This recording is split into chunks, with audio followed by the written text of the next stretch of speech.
প্রিয় শিক্ষার্থীবৃন্দ, আমরা এখন ব্যঞ্জন বর্ণের উচ্চারণ বিধি নিয়ে কথা বলবো। ব্যঞ্জন বর্ণের উচ্চারণ বিধির মধ্যে শুরুতে আমরা দেখো যে ধ্বনিটির উচ্চারণ নিয়ে আমরা কথা বলছি, সেটা হচ্ছে কি ইয়। কি ইয়, ইয়র উচ্চারণ একটু দেখো। ইয় অর্থাৎ ইয়টা কার মতো? ইয়র মতো। ওকে, একটু দেখো, এটি যদি এরকম হয় যে এ কারণে এ বর্ণের নাম হয়েছে কি, আমরা জানি এ বর্ণের নাম হচ্ছে কি ইয়। অর্থাৎ একটু খেয়াল করে এর নিয়মটা দেখো। এই ইয় সাধারণত কি হয়, চ বর্ণের যে চারটি বর্ণ রয়েছে, যে চ, ছ, জ, ঝ, এর পূর্বে কি বলছিলাম, চ, ছ, জ, ঝ এর পূর্বে কিংবা যদি চয়ের পরে যুক্ত হয়, তাহলে এর উচ্চারণটা কিসের মতো হবে? দন্ত ন ন। কার মতো? দন্ত নয়ের মতো। কার মতো? দন্ত নয়ের মতো। কার মতো? দন্ত নয়ের মতো উচ্চারণ হবে। একটু খেয়াল করো প্রিয় শিক্ষার্থীবৃন্দ, যেমন দেখো মঞ্চ, মঞ্চ, বাঞ্ছিত, অঞ্জলি, বাঞ্ছা। একটু খেয়াল করো প্রিয় শিক্ষার্থীবৃন্দ, মঞ্চ কার মতো? নয়ের মতো হলো। বাঞ্ছিত কার মতো হলো? নয়ের মতো হলো। অঞ্জলি কার মতো হলো? নয়ের মতো হলো। তাহলে আমাদের এই রুলসটিও তোমরা দেখলে। এরপর আমরা আলোচনা করছি অনুস্বার। কি আলোচনা করছি? অনুস্বার। প্রিয় শিক্ষার্থীবৃন্দ একটু খেয়াল করে দেখো যে অনুস্বার এটি মূলত সংস্কৃত ভাষায় যে বর্ণের পরে অনুস্বার যুক্ত হতো তার উচ্চারণ কিছুটা কি হয়, সংস্কৃত ভাষার ক্ষেত্রে উচ্চারণ অনেকটা আনুনাসিক হয়ে যেত। কিন্তু বাংলা ভাষায় অনুস্বারের উচ্চারণ কার মতো হয়? উ। কার মতো? উঁর মতো। কার মতো? উঁর মতো। অর্থাৎ দেখো, আমরা যদি বলি যে অংশ, কার মতো? অংশ। দেখো একটু খেয়াল করো, অংশ, তাহলে এখানে দেখো উঁর মতো হয়েছে। কার মতো হয়েছে? উঁর মতো হয়েছে। দেখো সংবরণ, তাহলে এখানে অনুস্বারটা কার মতো হয়েছে? অনুস্বারটা এখানে কার মতো হয়েছে? উঁর মতো হয়েছে। এরপর আমরা আলোচনা করছি বিসর্গ। কাকে? বিসর্গ। একটু খেয়াল করে দেখো, আমরা নর্মালি জানি যে বিসর্গ, অনেক সময় প্রশ্ন আসে তোমাদের এরকম যে বিসর্গের উচ্চারণ কোন ধ্বনির মতো। মনে রাখবে বিসর্গের উচ্চারণটা কার মতো? হ ধ্বনির মতো। কোন ধ্বনির মতো? হ ধ্বনির মতো। অর্থাৎ এটি একমাত্র বিস্ময়সূচক অব্যয় পদেই বিসর্গের উচ্চারণটা শোনা যাবে, অন্য জায়গায় বিসর্গের উচ্চারণ আসলে শোনা যাবে না। খেয়াল করে দেখো, যেমন আহ, ওহ, বাহ। অর্থাৎ শুধুমাত্র বিস্ময়সূচক অব্যয়ের ক্ষেত্রে আমরা এই যে বিসর্গের উচ্চারণ যে হয়ের মতো, এটি আমরা দেখতে পাই। তাছাড়া বাংলা ভাষার কোনো উচ্চারণ নেই বললেই চলে। কিন্তু দেখো পদের অন্তে, পদের অন্তে প্রায়শই কার মতো উচ্চারিত হয়?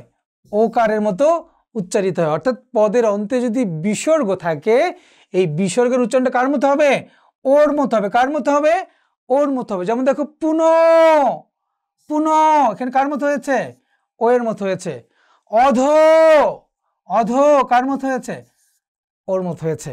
আবার এটি যদি পদের মধ্যে থাকে, তাহলে দেখো আবার পদের মধ্যে থাকলে বিসর্গ পরবর্তী ব্যঞ্জন বর্ণের কি হবে? দ্বিত্ব উচ্চারণ হবে। এই বিসর্গ যদি পদের মাঝখানে থাকে, তাহলে এর পরবর্তী যে ব্যঞ্জনগুলো রয়েছে তার উচ্চারণ কি হবে? দ্বিত্ব হয়ে যাবে। যেমন ধরো দুঃসময়। কি? দুঃসময়। অর্থাৎ দেখো বিসর্গ কোথায় রয়েছে? পদের মাঝখানে রয়েছে। তাহলে এর পরে যে ব্যঞ্জন ধ্বনি রয়েছে সেই ব্যঞ্জন ধ্বনি কি হয়েছে? দ্বিত্ব হয়েছে। দুঃখ, দেখো পরে যে ব্যঞ্জন রয়েছে সে ব্যঞ্জন ধ্বনিটার দ্বিত্ব হয়েছে। অর্থাৎ প্রথমে হচ্ছে ক, তারপর হচ্ছে খ। অর্থাৎ এর তোমরা মনে রাখবা দ্বিত্ব হলেও প্রথমটা হবে অল্প প্রাণ উচ্চারণ আর পরেরটা হবে কি? মহাপ্রাণ। অর্থাৎ ক্ষয়ের যে অল্প প্রাণ উচ্চারণ সেটি হচ্ছে ক, আর কয়ের যে মহাপ্রাণ উচ্চারণ সেটি হচ্ছে কি? খ। অর্থাৎ প্রথমে অল্প প্রাণ উচ্চারণ হবে এবং পরবর্তী সময়ে মহাপ্রাণ উচ্চারণ হবে। এরপরে আমরা আসছি ক্ষীয়। দেখো ক্ষীয়, ক্ষীয় এই যে আমরা বর্ণটি পড়ি, এই বর্ণটি কিভাবে গঠিত হয়েছে? ক প্লাস ক যোগ মূর্ধন্য স, ক যোগ মূর্ধন্য স। একটু খেয়াল করে দেখো, বাংলা ভাষায় পদের প্রথমে এর উচ্চারণ অর্থাৎ ক্ষীয়র উচ্চারণ বাংলা ভাষায় পদের প্রথমে যদি হয়, তাহলে এটি কার মতো হবে? ক্ষয়ের মতো হবে। কার মতো হবে? ক্ষয়ের মতো হবে। কার মতো হবে? ক্ষয়ের মতো হবে। এবং যদি এটি মধ্যে বা অন্তে থাকে তাহলে কিসের মতো হবে? ক খ, অর্থাৎ প্রথমে হচ্ছে অল্প প্রাণ, পরে হচ্ছে কি মহাপ্রাণ। একটু খেয়াল করে দেখো, যদি বলা হয় যে ক্ষত, দেখো প্রিয় শিক্ষার্থীবৃন্দ এখানে কোথায় রয়েছে, এই ক্ষিউটা এখানে রয়েছে, পদের প্রথমে রয়েছে, আদিতে রয়েছে, তাহলে সুতরাং কার মতো হবে, ডিরেক্ট ক্ষয়ের মতো উচ্চারণ হবে। দেখো ক্ষয়ের মতো উচ্চারিত হয়েছে। ক্ষান্ত কার মতো উচ্চারিত হয়েছে, ক্ষয়ের মতো উচ্চারিত হয়েছে। এবং দেখো পদের মধ্যে বা অন্তে যদি হয় তাহলে কি হয়, ক খ, অর্থাৎ প্রথমে হচ্ছে ক অর্থাৎ অল্প প্রাণ উচ্চারণ হবে, পরবর্তী সময় মহাপ্রাণ উচ্চারণ হবে। যেমন দেখো দক্ষ, দক্ষ, তাহলে কি হলো, প্রথমে হচ্ছে ক, পরে হচ্ছে কি খ, অর্থাৎ প্রথমে অল্প প্রাণ, পরে হচ্ছে কি মহাপ্রাণ।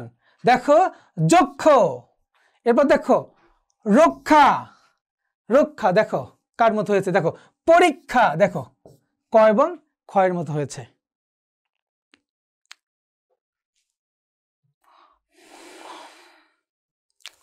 প্রিয় শিক্ষার্থীবৃন্দ এখন দেখো আমরা আলোচনা করছি জয়, কি জ তারপর হচ্ছে ইয়।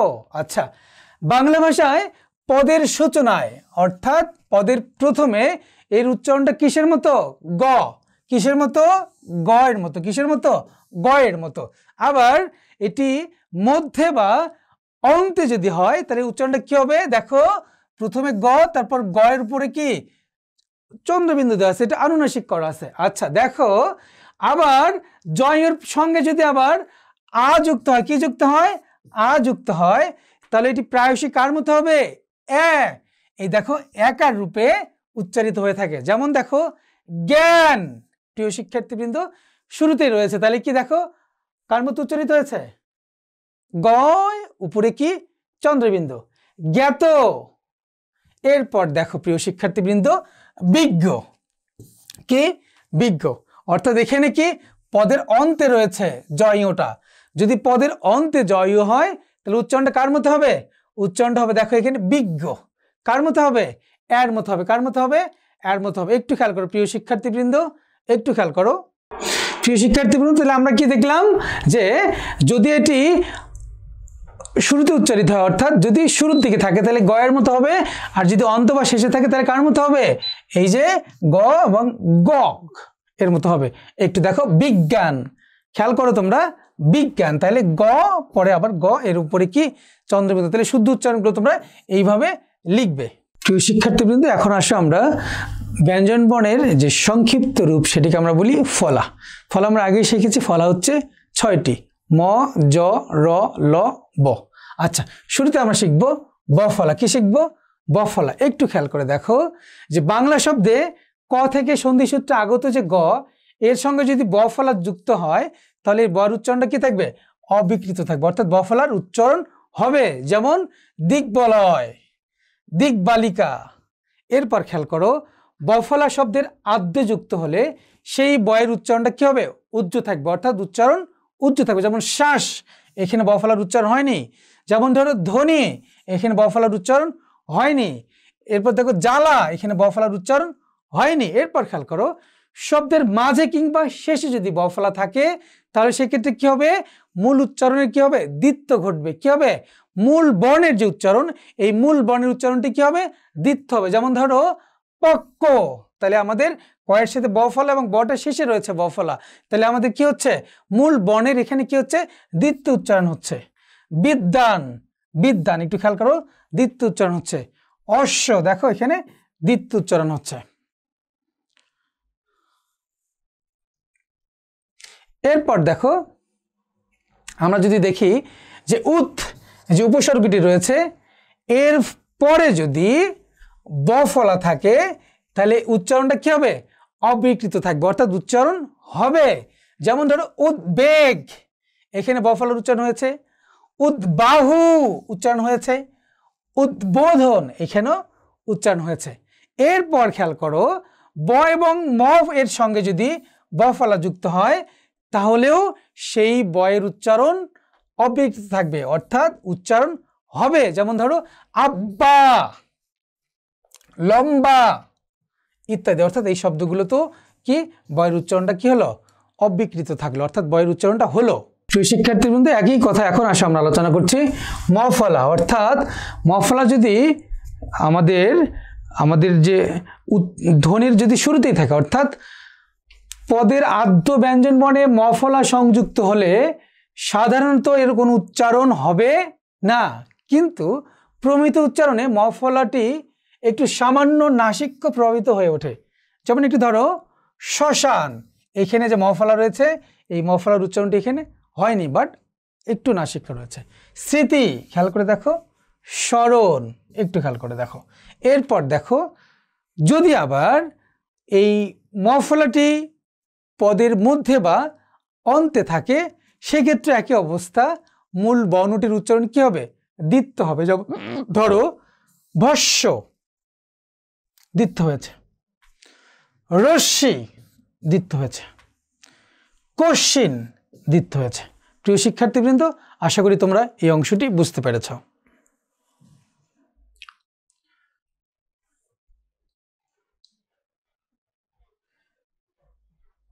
এখন একটু খেয়াল করে দেখো, আমরা যেটা বলছিলাম যে মফলার যে উচ্চারণ, একটু খেয়াল করে দেখো যে গ, উ, ট, মূর্ধন্য, দন্তন্য, ম এবং লয়ের সঙ্গে যদি মফলার উচ্চারণ কি হবে? অবিকৃত থাকবে, অর্থাৎ এর উচ্চারণ হবে। যেমন দেখো, গয়ের সাথে মফলা বাগ্মী উচ্চারণ হয়েছে, ওর সাথে মফলা বাগমায় উচ্চারণ হয়েছে, টয়ের সাথে মফলা কুটমল উচ্চারণ হয়েছে, নয়ের সাথে মফলা হিরণময় উচ্চারণ হয়েছে, নয়ের সাথে মফলা উন্মাদ উচ্চারণ হয়েছে, ময়ের সাথে মফলা সম্মান উচ্চারণ হয়েছে, লয়ের সাথে মফলা গুল্ম। দেখো, প্রত্যেকটিতেই কিন্তু আমাদের যে মফলা, সেই মফলার উচ্চারণটি হয়েছে।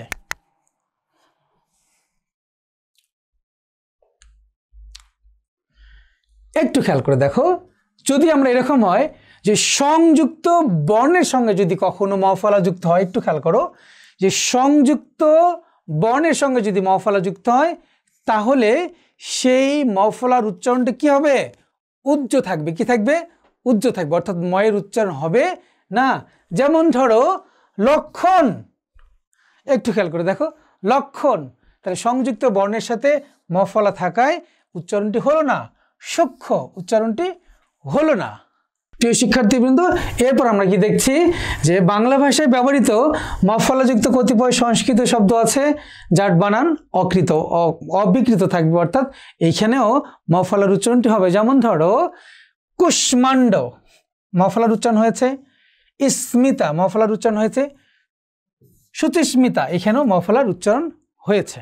প্রিয় শিক্ষার্থীবৃন্দ, এখন আমরা আলোচনা করছি জফলা। একটু খেয়াল করে দেখো যে সংস্কৃত শব্দের শুরুতে যদি জফলা থাকে, তাহলে সেই জফলাটির উচ্চারণ অবিকৃত থাকবে, অর্থাৎ উচ্চারণ হবে। যেমন ধরো ব্যর্থ, ব্যবসা, জফলার উচ্চারণ হয়েছে। কিন্তু পরের রুলসটা একটু খেয়াল করে দেখো, যুক্ত ব্যঞ্জন বর্ণের সাথে যদি আবার জফলা যুক্ত থাকে, তাহলে সেই জফলার উচ্চারণ হবে না। যেমন ধরো সন্ধ্যা, এখানে উচ্চারিত হয়নি। বন্ধা, এখানে উচ্চারণ হয়নি। এরপর দেখো, শব্দের শুরুতে যদি জফলা থাকে এবং এর পরে যদি রস্বই, দীর্ঘই বা রস্বইকার বা দীর্ঘইকার থাকে, তাহলে জফলার উচ্চারণ হবে না। যেমন ধরো ব্যতীত, হয়নি। ব্যথিত, এখানেও হয়নি। ব্যক্তিত্ব, এখানেও কিন্তু হয়নি। প্রিয় শিক্ষার্থীবৃন্দ, এখন দেখো রফলা। রফলার ক্ষেত্রে আমরা যেটি দেখছি যে শব্দের শুরুতে যদি রফলা একবার উচ্চারিত হয়, অর্থাৎ শব্দের শুরুতে রফলা কয়বার উচ্চারিত হয়? একবার উচ্চারিত হয়, এবং র, অ, এই অকারান্ত ব্যঞ্জনে কি হয়? ওকারান্ত হয়ে যায়। অকারান্তটা কি হবে? ওকারান্ত হবে। যেমন ধর প্রকাশ, তো প্র, এখানে ওকারান্ত হয়েছে। দেখো প্রমাণ, কি হয়েছে? ওকারান্ত হয়েছে, অর্থাৎ উচ্চারণটি ওকারান্ত হবে। এরপর দেখো, শব্দের মধ্যে বা শেষে যদি ব্যঞ্জন বর্ণের সাথে রফলা যুক্ত থাকে, তাহলেও ওই ব্যঞ্জনটি কি হবে? দ্বিত্ব হবে। কি হবে? দ্বিত্ব হবে। যেমন দেখো, একটু খেয়াল করে দেখো যে আপ্রাণ, বিগ্রহ, বিচিত্রত। একটু খেয়াল করে দেখো প্রিয় শিক্ষার্থীবৃন্দ, আপ্রাণ, বিগ্রহ, অর্থাৎ এই জায়গাটিতে কি হয়েছে? ব্যঞ্জনটির কি হয়েছে? দ্বিত্ব উচ্চারণ হয়েছে। প্রিয় শিক্ষার্থীবৃন্দ, এখন দেখো কি বলছি, যে হয় ন, এখানেও হয় ন, হয় ম, হয় ল। একটু খেয়াল করে দেখো, হয় জ, হয় ব। অর্থাৎ শুরুতে যেটি আমরা খেয়াল করব যে হয়ের নিচে যেটি ন থাকবে, মনে রাখবো প্রিয় শিক্ষার্থীবৃন্দ, হয়ের যেটি নিচে ন সেটি হচ্ছে কি মূর্ধন্য, আর যেটি হয়ের পাশে ন সেটি হচ্ছে কি দন্তন্য। একটু খেয়াল করে দেখো প্রিয় শিক্ষার্থীবৃন্দ। আচ্ছা, যে বিষয়ে কথা বলছিলাম সেটি হচ্ছে যে হ্যাঁ, এই জায়গাগুলোতে অর্থাৎ প্রত্যেকটি যদি আমরা ভেঙে ফেলি তাহলে কি হচ্ছে, এটি কি হচ্ছে হয় হসন্ত ম, হয় হসন্ত ম। আচ্ছা, এরপর হচ্ছে কি হয় ল, হ ল। এরপর দেখো হয় জ ফলা, হয় জ।